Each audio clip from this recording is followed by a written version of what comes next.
নদী ও খালের পানি কৃষির সেচ কাজের জন্য ব্যবহার করতে ৮০-র দশকে ঝালকাঠির ৪টি উপজেলার খালগুলোতে সুইচগেট নির্মাণ করে পানি উন্নয়ন বোর্ড। কিন্তু রক্ষণাবেক্ষণের অভাবে ভঙ্গুর দশা প্রায় সব কটির। কোথাও নেই পানি নিয়ন্ত্রণ করার মেশিনপত্র।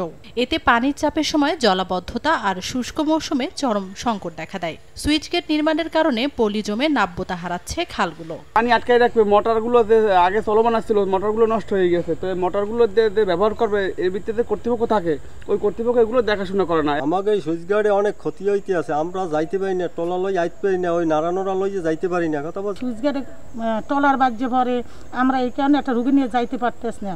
আমরা এই সুইচগেট চাই না, এই সুইচগেট আমাদের নির্মূল হয়ে গেলে আমরা উপকৃত। পানি উন্নয়ন বোর্ড বলছে, এ ব্যাপারে বরিশাল সেচ প্রকল্পের আওতায় একটি সমীক্ষা কাজ শেষ করে মন্ত্রণালয়ে পাঠানো হয়েছে। প্রথম এবং দ্বিতীয় পর্যায়ে এগুলো মেরামত করার জন্য সুপারিশ করা হয়েছে।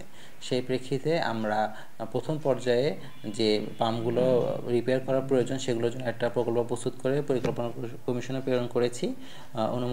অনুমোদন সাপেক্ষে আমরা কাজ বাস্তবায়ন করব। ১৯৮৬ থেকে ১৯৮৯ সাল পর্যন্ত ঝালকাঠি জেলার বিভিন্ন খালে ৩০০টি সুইচগেট নির্মাণ করা হয়। এর মধ্যে বর্তমানে ২৮৪টি অকেজো হয়ে পড়ে আছে।